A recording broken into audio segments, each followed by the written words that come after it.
Қайырлы күн оқушылар. Бүгінгі сабағымыздың тақырыбы 100 көлеміндегі сандарды разрядтан аттамай ауызша қосу және азайту.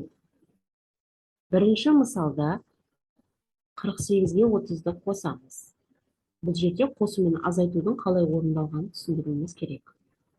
48-дің құрамы 40 пен 8-е, бұл жерден 40-қа 30-ды қосып, оған 8-ді қосамыз. 40-қа 30-ды қоссам 70 болады, 70-ке 8 қоссақ 78 болады. Азайтатын болсақ, тағы да 78-дің құрамы жазамыз. Ол 70 пен 8-де, бұл жерден 70 пен 30-да азайтамыз, оған 8-ді қосамыз. Жақша ішінен 40 шығады, 40-қа 8 қоссақ, мәні 48-ге тең болады. Екінші, ә пунктінде бізге тапсырма берілген, осыны түсіндіріңдерді. Бірінші, 24-ке 60-ды қос дейді. 24-ке 60-ды қосатын болсақ, 24-тің құрамы 20 мен 4, 20-ға 60-ды қосамыз, оған 4-ті қосамыз. Жақша ішінен 80 шығады, 80-ге 4 қоссақ, 84 шығады. Келесі, 50-ге 31-ді қос дейді. 31-дің құрамы 30 бен 1, 50-ге 30-ды қосып, оған 1-ді қосамыз. Жақша ішінен 80 шығады, 80-ге 1 қоссақ, 81 шығады. Азайту амалына келетін болсақ, 89-дан 10-ды азайт дейді. 89-ның құрамы 80 мен 9. 80 мен 10-ды азайтып, оған 9-ды қосамыз. 80 мен 10-ды азайтсақ 70 болады, 70-ке 9 қоссам 79 болады. Төртіншісі, 74-тен 60-ды азайт дейді. 74-тің құрамы 70 пен 4, 70-тен 60 алып, оған 4-ті қосамыз. Жақша ішінен 10 шығады, 10-ға 4 қоссақ, 14 шығады. Екінші есеп. Өрнек құр дейді. 60 пен 2-ның қосындысынан 50-ді азайтты. 60-ға 2-ні қосып, одан 50-ді азайтамыз. 60-ға 2-ні қоссақ, 62, одан 50-ді азайтсақ, 62 ол немесе сразу 60-тан 50-ді азайтып, 10, оған 2-ні қосып, 12 деп жазасақ болады. 50-ге 30-ды қосып, оған 7-ні қос дейді. 50-ге 30 қоссақ 80, оған 7-ні қоссақ 87 болады. Бұл пунктінде 80-нен x пен 4-тің қосындысын азайт дейді. 80 азайтылған, x қосылған 4 болады. Үшінші есепке келейік. Үшінші есепте теңдеулерді шеш дейді. 70-ге x-ті қосып, мәні 90-ға тең болатын дәлелде дейді. 70 қосылған x-тен 96, x табатын болсақ, 96-тан 70-ті азайтамыз. Сонда мәні 26-ға тең болады. Тексеру жүргіземіз. 70-ге 26-ны қоссақ 96 шығады. Сонда 96 тең 96-ға. Екінші, с қосылған 80 тең 85-ге дейді. Сыны табу үшін 85-тен 80-ді азайтамыз. Сонда сымыз 5-ке тең болады. Тексеру жүргізетін болсақ, 5-ке 80-ді қоссақ 85 болады. 85-ке 85-ті, 5-ке 80-ді қоссақ 85 болады, ол тең 85-ке. Үшінші есеп, 65-тен 10-ны азайтсақ 20-ға тең дейді. 10-ны табу үшін 65-тен 20-ны азайтамыз.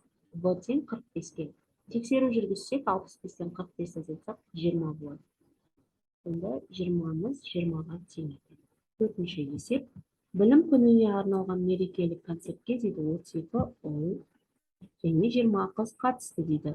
Концертке қыздарға қарағанда неше ұл артық қатысты дейді. Шартын құрамыз, ұл бізде 32, қыз бізде 20. Табу керек концертке қыздарға қарағанда неше ұл артық қатысқандығын. Шешуін табу үшін 32-ден 20-ны азайтамыз, сонда мәні 12-ге тең болады. Жауабы, концертке қыздарға қарағанда 12 ұл артық қатысқан екен. Бесінші есеп. Бесінші есепте диаграмманы пайдаланып, бос төрімізге қалып қойған сандарды қой дейді. Диаграмманы қолданатын болсақ, бұл жерде міне қызыл болып тұрған, олар бізде қыздар. Бұл жерде 1, 2, 3, 4, 5, 6, 7, 8, 9, 10, 11, 12. 12 қыз екен, және 2 ұл екен. Сыныбымызда осынша оқушы ән салды дейді.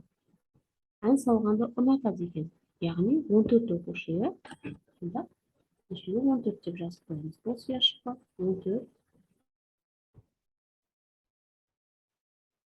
14 оқушы ән салғанды ұнатады. Оның екеуі ұлдар дейді, қалғаны қыздар. Яғни ол екеу 12 қыз екен. Неше қыз ән салғанды ұнатады дейді. Шешуі 14-тен азайтамыз. 2-ні тең 12.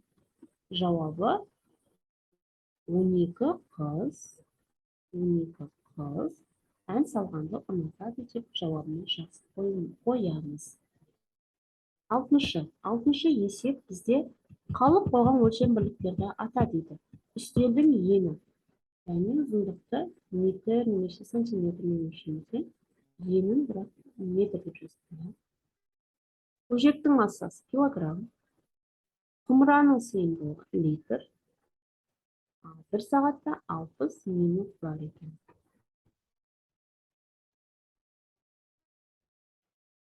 7-ші есеп тура емес теңдікті тауып, қателерді түзет дейді. Бірінші 23-ке 6-ны қос, мәні 27 болу керек. Тексереміз. 23-ке 6-ны қосамыз, 23 деген ол 20 мен 3-ні қосылса, 23-ке 6-ны қоссақ, 20 қосылған 3 қосылған 6. Жақшаның ішінен 9 шығады, 20-ға 9 қоссақ, 29. Ал бізде мына жақта 27 деген. Дұрыс емес. 69-дан 9 азайт, мәні 60-ға тең болды. Бұны да тура осы жолмен тексереміз. 69 ол 60 пен 9-ның қосындысына тең болады. 60 қосылған 9 азайту 9, жақша ішінен 0 шығады, 60-ға 0 қоссақ 6 шығады. Бұнда бұл дұрыс екен.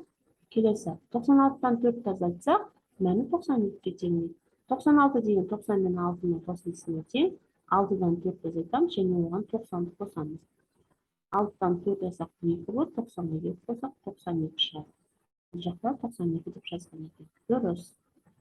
39-дан 6 азайтсақ, ол кезде мәні қанша тең болады? Тексерейік. 39-дан 6-ны азайтсақ, 30 қосылған 9 азайтылған 6. Жақша ішінен 3 шығады, 30-ға 3 қосам 33 болады. Алдында 32 деп жазды. Дұрыс емес. 42-ке 6-ны қоссақ 48 ол дұрыс. 96-дан 90-ны азайтсақ 6 дейді. Ол да дұрыс. Келесі 8-ші есеп.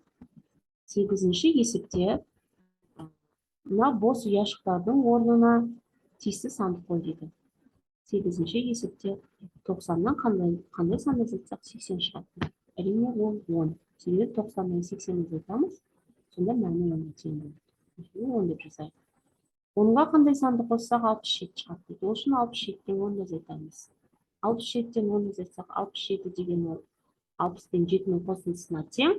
60-тан 10 азайтам 50 болады. 50-ге 7-ні қоссақ 57 болады. Яшықтың ішіне 57 деп жазамыз. 57. Келесі 20-ға қандай санды қоссам 94 шығады. 94-тен 20-ны азайтамыз. Сол кезде мәні 74-ге тең болады. Шығарылу жолын қарап түсініп аламыз. 74. 50-ге қандай санды қоссам 67 шығады дейді. Бұл жерде де азайту амалын қолданамыз. 67-тен 50-ді азайтамыз.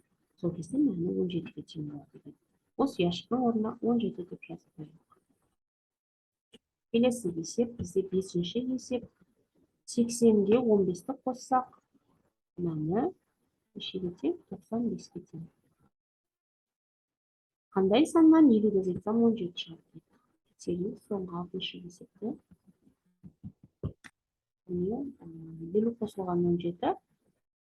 50 мен 10-ды қосамыз, құрамы бойынша және оған 7-ні қосамыз, сонда мәні 67 болады. Сонда бос яшыққа барып 67 деп жазамыз.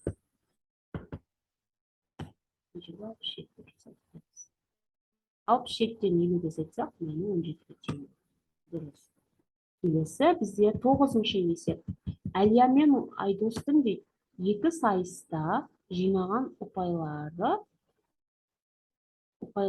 қосып жеңімпазды анықта дейді.